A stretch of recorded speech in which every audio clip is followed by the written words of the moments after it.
Three things in life are certain: death, taxes, and The Simpsons airing new episodes. Over their 40-year run of dominance, I am sure most of the characters have done something worthy of ending up behind bars. The Simpsons is much more grounded than South Park though. In the average South Park episode, one of the boys fakes their own death to trick the town and traumatize his parents, all just so he can infiltrate a girl's slumber party and steal a future-telling device. Meanwhile, in the Simpsons storyline, Lisa gets an F and Homer pooped his pants at work again. I don't think the crimes from Springfield will stack up on the extreme spectrum that South Park does, but over the last 40 years, they have had to do some crazy stuff, right? Today I'm covering the most egregious crime from each and every character in The Simpsons.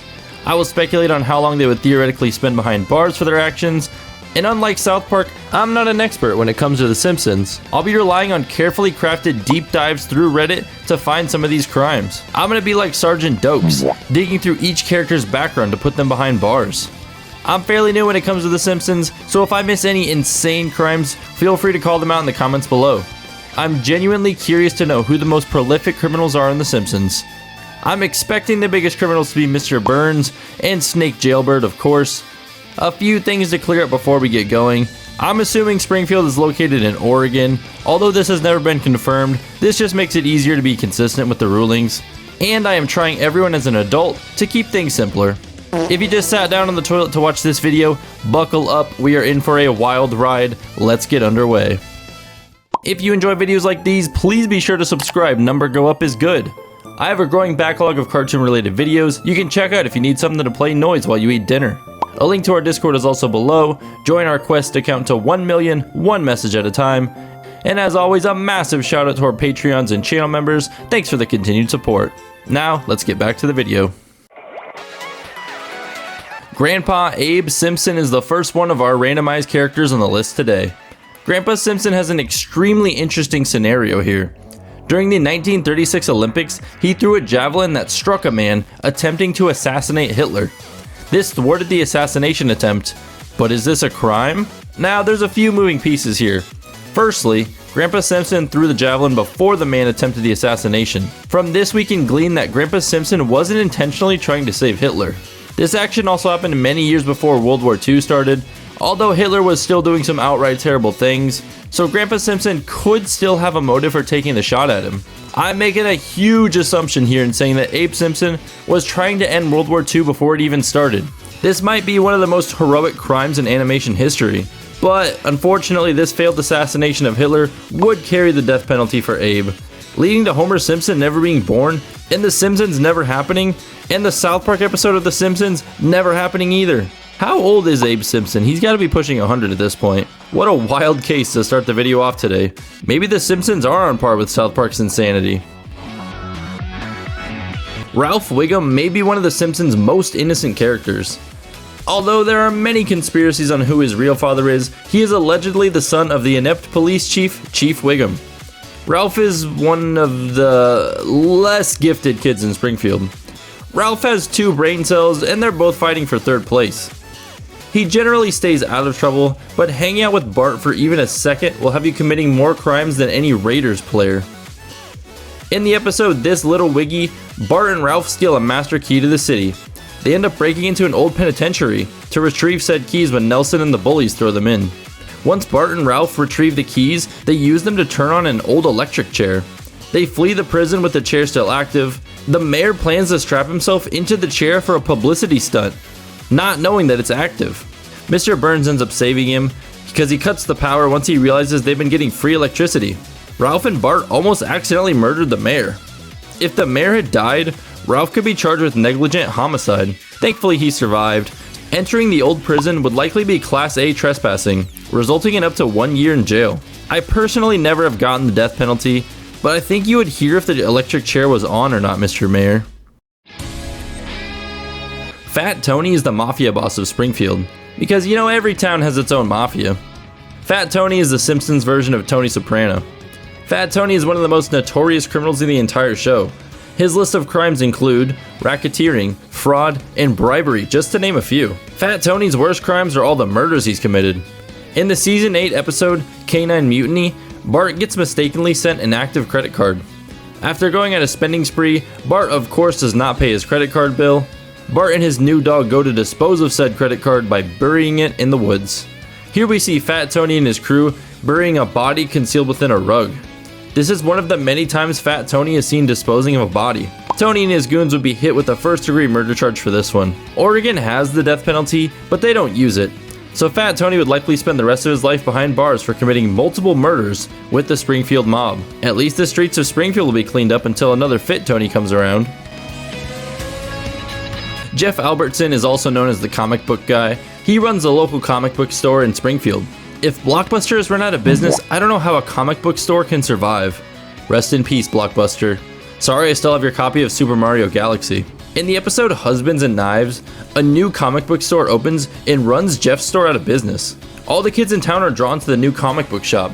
Jeff goes to the new store, Coolsville Comics and Toys, and he tries to win his customers back by telling everyone his store now sells ninja weapons. He also reveals the unthinkable. The new comic book store owner has a girlfriend. He is officially safe from being a Discord mod. Congratulations. The kids aren't leaving. Jeff, frustrated that this doesn't work, pulls out one of the katanas and vandalizes the new comic book store. For attempting to sell weapons to the kids of Springfield, comic book guy would likely receive endangering the welfare of a minor charge, as well as unlawful delivery of a weapon to a minor. His attack on the comic book store would likely land him unlawful use of a weapon and criminal mischief for the property damage, because those comic books are expensive. Add on another endangering the welfare of a minor charge because he did this all in front of the children. And comic book store guy is looking at about 13 years behind bars for this tirade. I was trying to think of something quippy to say at the end of this segment, but I'm still just so sad at how bad Thor Love and Thunder was.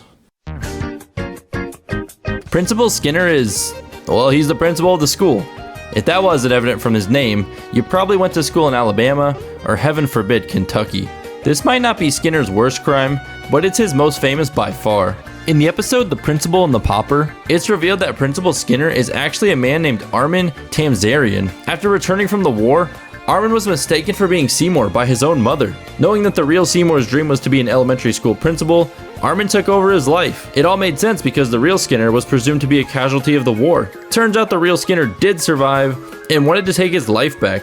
In the end, the town of Springfield sides with what they know in Armin and ships the real Skinner off never to be seen again. Skinner, aka Armin, could face charges of identity fraud and forgery. He could also face charges for using fraud to obtain educational employment. Armin would be facing up to 10 years behind bars for his actions. The real Skinner could also sue him for the damages in civil court. Identity theft is not a joke, Skinner. Nelson is one of the bullies of Springfield Elementary. He's a largely misunderstood kid who comes from a troubled home. Nelson has a soft spot and sticks to his morals, even through his relentless bullying. I wasn't really able to dig up anything too crazy on Nelson. I know he's a criminal, I just can't prove it. Being a school bully and physically assaulting others is a common occurrence for Nelson. He does bully in the name of justice sometimes, like when Bart wastes the teacher's precious time. For his assault charges, he could spend up to a year in jail. But you're off the hook this time, Nelson. But I'm watching, waiting for you to slip up. If you have any more serious crimes against Nelson, I would love to see him in the comments below. Moe is the owner of a bar that Homer and his buddies frequent. Moe is a pretty miserable character and is often down on his luck. Moe has a surprisingly extensive criminal background. While running a bar that rivals quality with the legendary Patty's Pub, Moe has participated in a few extreme activities that might be too much for even the Always Sunny gang. Moe has smuggled a few exotic animals in the bar, like pandas and somehow even an orca. Moe's most egregious crime, though, comes from his time as an actor on the set of The Little Rascals. Moe played a character named Smelly, whose whole shtick was to get car exhaust on his face.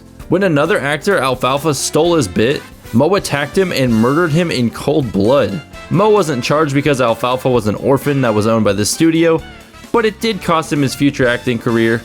If Moe would be slapped with second-degree murder here, he would likely receive a minimum of 25 years behind bars with a max of life in prison. Unfortunately, it ended up way worse for Moe, as he was sentenced to owning a rundown bar with only barflies and rats to keep him company. We finally reach one of the main Simpsons with Bart. Sorry, Abe. Much like the mental capacity of my ranked teammates, Bart has been stuck at 10 years old for the last 40 years. Being a main character for that long has landed Bart in plenty of sticky situations. Bart's done some truly deplorable things, like replacing his teacher's birth control with Tic Tacs. Bart is one of the few characters to have his entire criminal record on his Wikipedia page. Some of Bart's crimes include assault with a deadly weapon, burglary, abuse, arson, fraud, forgery, the list goes on. The crime that stuck out to me the most was when Bart single-handedly destroyed Australia's ecosystem. In the episode Bart vs. Australia, Bart places a prank call to an Australian and racks up a massive $900 phone bill. This leads to Australia indicting Bart for fraud, when he ignores their numerous attempts to collect the debt. The Simpsons go to Australia for Bart to formally apologize or face a prison sentence. Hey, that's what I'm doing in this video, back off Australia. Fun fact, since everything is upside down in Australia, they technically poop on the ceiling. Bring that one up at your next date, and you'll be guaranteed a second date. After reading a sign that his frog is not allowed to come into the country, Bart places him in a fountain. But just like your creepy uncle, the bullfrog is trying to get freaky and begins to reproduce in the Australian outback at an exponential rate. Soon all of Australia is crawling with these highly invasive species. As the Simpsons are flying out of Australia, they can happily see the frogs destroying the Australian ecosystem. Bart would likely face charges for importing a prohibited species, landing him up to 10 years in Australian prison. Forced to use the potty upside down for an entire decade could be considered cruel and unusual punishment. The randomized list has blessed us with two Simpsons kids back to back. Comparing Bart and Lisa is like comparing Henry Ruggs to a Girl Scout. Lisa's an angel, while Bart is the demon who is releasing frogs in Australia and cutting the heads off statues. Lisa's criminal record is far shorter than Bart's. Lisa has done some bad things though, like theft and trespassing. But this is pretty on par with most kids, and not really that interesting. Lisa's biggest crime may be when she denied the Simpsons from receiving life-changing money. In the episode The Old Man and the Lisa, Mr. Burns has fallen on hard times. Losing his entire fortune as well as his factory, he's left with nothing. He teams up with Lisa and scrapes enough money together to start a recycling plant. The plant is a massive success, and Mr. Burns is using the recycled materials to help clean the ocean. Well, sort of. Mr. Burns is actually using those materials to help catch fish and sell them to be turned into fish sticks. Mr. Burns decides to sell the company, and Lisa's offered 10% of the $120 million deal, and Lisa rips up the check, keeping her morals and forcing Homer to work every day for the man who could have made him generationally rich. Homer thinks Lisa turned down $12,000 when she really turned down $12 million. This causes him to have multiple heart attacks. Now, this isn't really a crime, so Lisa isn't spending any time behind bars, but come on, Lisa. Do you know how many Fortnite skins you could buy with that money? In 2025's economy, she could at least put a down payment on a small house in San Francisco with that money. Groundskeeper Willie is the wacky Scottish janitor who roams the halls of Springfield Elementary. Willie is a truly insane character, with a shockingly dark past. Willie has wished death on a few characters throughout the show's history, and as it turns out, Willie doesn't just wish death on others, he's actually a murderer. In the episode Homer the Father, Willie mistakes Bart for being the alleged playground ghost. Willie then proclaims that he didn't mean to kill the playground ghost, before Bart reveals that it's actually just him. Then the ghost shows up, and Willie admits that the ghost's sass is what got him killed in the first place. Nothing like your school's groundskeeper casually confessing to an unsolved murder. From Willie's statements, the student made him mad, leading to the attack. We can assume it's not premeditated, landing Willie with a second-degree murder charge, and Willie's looking at 25 to life for this crime. That is if the police can catch him, because man, he is shredded.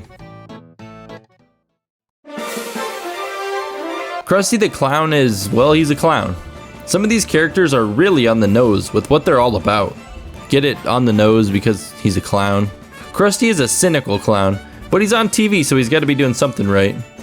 Krusty has a very troubled history, and he's had multiple run-ins with the law.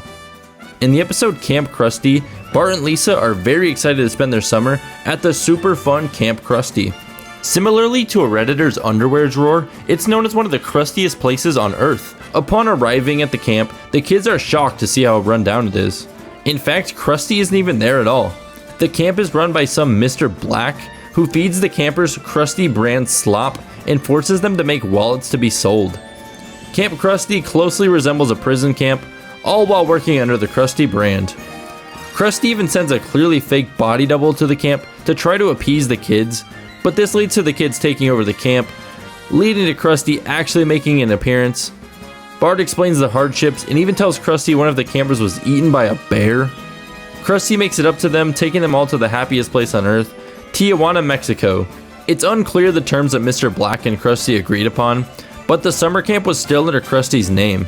He's likely facing child endangerment charges for the awful conditions of the campers. Hey all, Buck from the future here. I caught this in the episode, but Bart actually retracted that a camper was eaten by a bear. Only the camper's hat got eaten, so that would abstain Krusty from this charge. But he's still looking at the child endangerment and the child labor charges, and this should put him behind bars for about 15 to 25 years.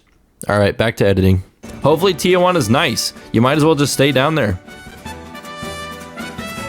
Snake Jailbird's whole personality is that he's a career criminal. Do I have to keep pointing out how their names imply their personality? If this was common outside of The Simpsons, Angel Reese would be named Angel Miss Layup. The Cleveland Browns would be named, well, still the Cleveland Browns. Snake has been arrested more times than I can count, but he must have an S-tier lawyer as he is never behind bars very long. Snake is frequently seen committing armed robbery in Grand Theft Auto, but Snake continues his trend of being a nuisance in the episode All Singing, All Dancing. Snake breaks into the Simpsons' house through an open window and threatens to shoot them if they move a muscle. Snake holds them hostage and eventually leaves due to the excessive singing. He later returns to the same window, holding them hostage again.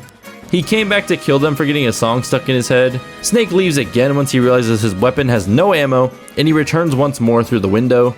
He is convinced to leave in the end, but he does discharge 2 shots before the episode ends. Snake is getting the absolute book thrown at him for this one. First degree burglary, kidnapping, unlawful use of a weapon, attempted assault with a firearm. Snake is looking at a maximum of 65 years in prison for this night. Repeatedly breaking in and holding everyone hostage before firing 2 rounds is a serious offense. With Snake's lawyer though, he'll pay a fine of $7 and he'll be out by lunchtime. We finally reached our final of The Simpsons children with Maggie. Maggie's a baby, but that doesn't mean she can't also be a criminal. You have to consider all suspects for any potential crimes, even babies. In the 2-part episode Who Shot Mr. Burns, seemingly the entire town is on trial for the attempted murder of Mr. Burns. After plenty of accusations are thrown around, it's found out that Maggie was the one who shot Mr. Burns. The events are retold by Mr. Burns, exonerating Homer Simpson for being the prime suspect. Burns tried to steal a lollipop from Maggie, which proved to be difficult. During the struggle, Burns' weapon fell into Maggie's lap, where it discharged. This was deemed as accidental, and Maggie was not charged. This actually seems like Maggie was acting in self-defense. Mr. Burns was trying to steal candy from her, and Maggie was just defending her lollipop. Maggie would be free of any charges, and Mr. Burns better think twice about stealing candy from a baby ever again. Barney is the Springfield town drunk. Fun fact, he's also a helicopter pilot. He's also a chronic drunk driver. No further explanation needed on this one. Habitual driving under the influence can land you up to 5 years behind bars. Lock him up, throw away the key, help him sober up. Martin is another one of the good kids at Springfield Elementary. His main character trait is being highly intelligent and frequently bullied. Despite this, Martin has remained mostly pure and hasn't committed many crimes.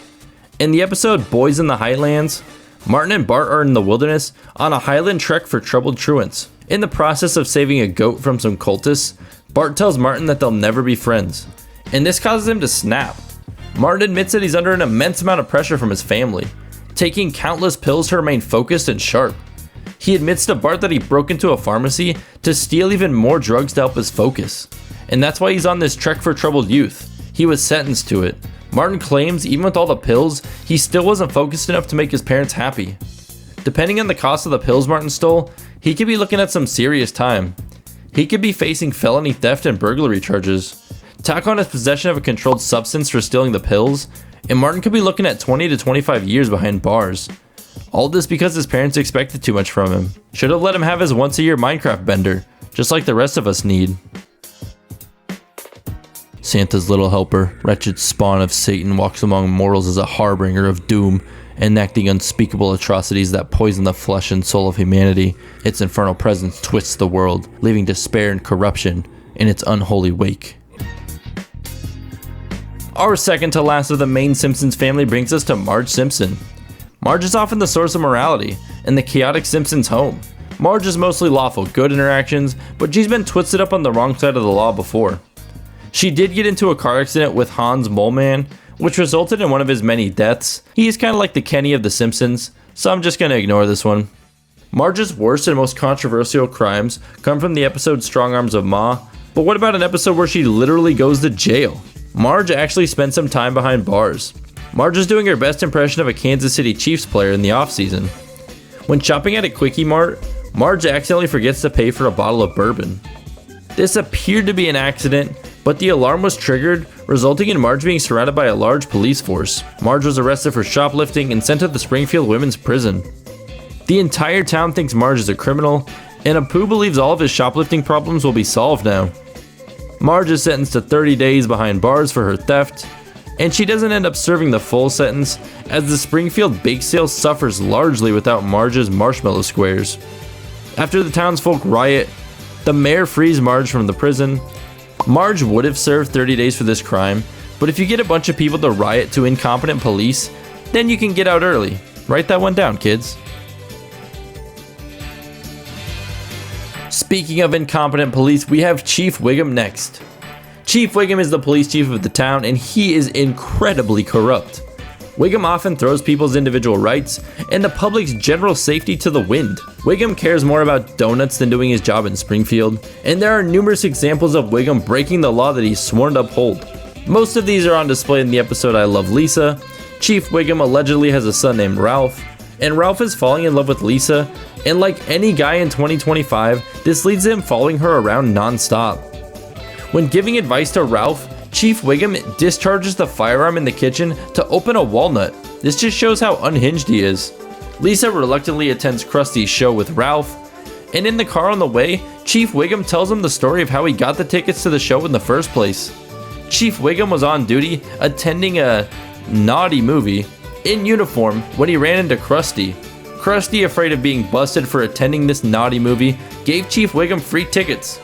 Later, he is angry that Lisa humiliated Ralph, and Chief Wiggum pulls over Homer and busts out his taillight. And to put the cherry on top of all this, Chief Wiggum ignores a call for all units to report to a riot in progress. This really isn't against the law, but again, this just shows his character. In one short episode, Wiggum has broken multiple laws on multiple occasions. He is a walking lawsuit for the town of Springfield. Any First Amendment auditor would have a field day with him. We have child endangerment, extortion, misconduct for attending the naughty film on duty, harassment, criminal mischief, and reckless endangerment. Add all this together and Chief Wiggum is looking at 20 years behind bars. As a crooked cop in jail, I don't think he's gonna last long either. If you think that Mr. Burns is a good person, you probably also think that ice cream shouldn't be microwaved. I've done extensive studies, and I have proven without a doubt that ice cream should be microwaved for 7 seconds before consumption. Mr. Burns is the biggest villain in The Simpsons. He perfectly fits the bill of your stereotypical, super rich, super evil old man. Kinda like most US politicians. Mr. Burns has participated in a large list of crimes, ranging from hit and run all the way to child labor. He's done some truly despicable things, but his worst crime has to be when he decided to try and end the human race. In the episode Who Shot Mr. Burns, he gets shot, but before that the school finds oil underneath it. And before they can do anything with the money, Mr. Burns has stolen it. Stealing generational wealth from a poor rundown school is just the kind of guy Mr. Burns is. Everyone in the town is rightfully angry at him, but he's too busy planning his next move. He then moves on to his next target, the sun. He develops a sun blocker to force everyone to rely on his electricity. Mr. Burns gets his wishes and he activates his sun blocker, leaving the world in a permanent nighttime.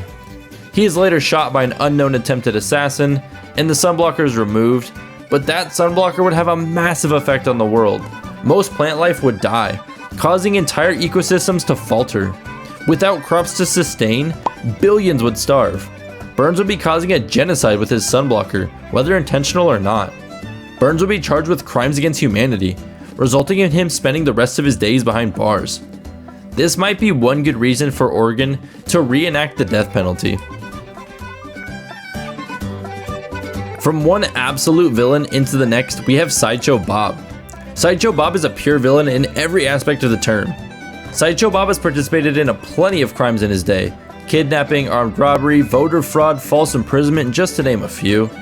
Bart foiled Bob's plan to frame Krusty in season 1, and Sideshow Bob has had it out for him ever since.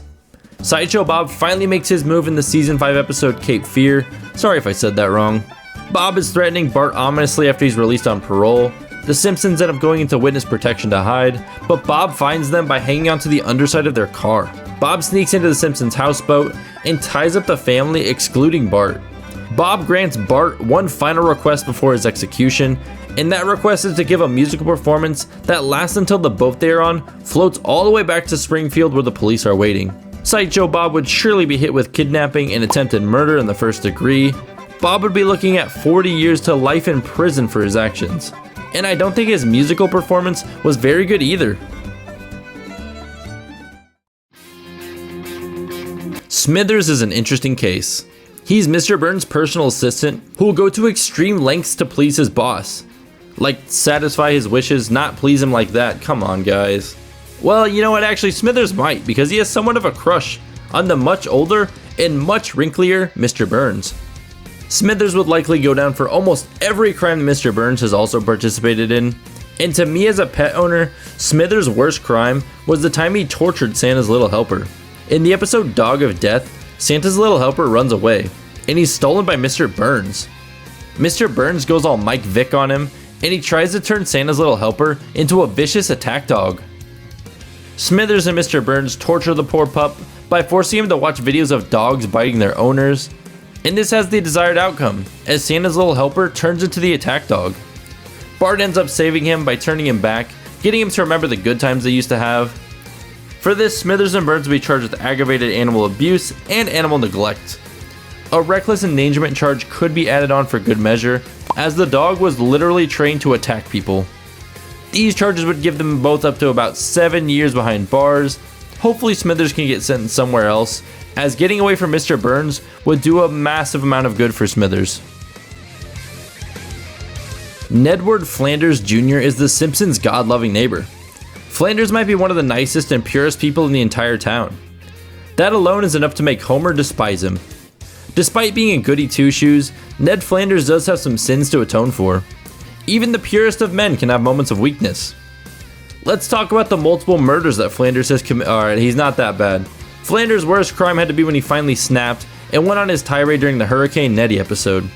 Flanders loses everything to a hurricane, and absolutely nothing is going his way. Even the Bible gave him a paper cut.